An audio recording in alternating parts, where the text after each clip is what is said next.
తిరుమలలో టీటీడీ ఉద్యోగులు ఆందోళనకు దిగారు. టీటీడీ కోటి దీపోత్సవం పాసులు ఉద్యోగులకు ఇవ్వలేదని ఆగ్రహం వ్యక్తం చేస్తున్నారు.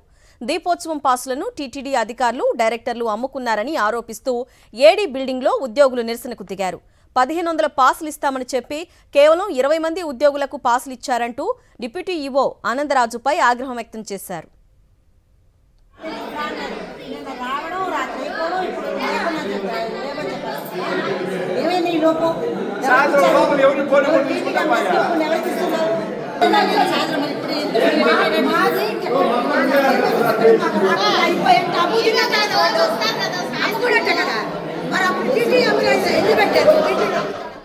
తిరుమలలో టీటీడీ ఉద్యోగులు ఆందోళనకు దిగారు. టీటీడీ కోటి దీపోత్సవం పాసులు ఉద్యోగులకు ఇవ్వలేదని ఆగ్రహం వ్యక్తం చేస్తున్నారు.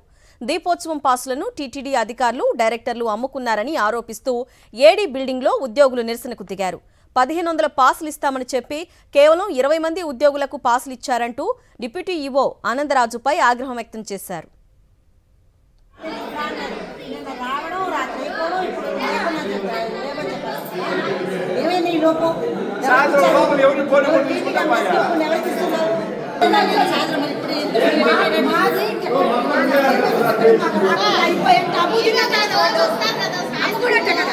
మరి అప్పుడు టీటీ అంబులెన్స్ ఎందుకు పెట్టారు?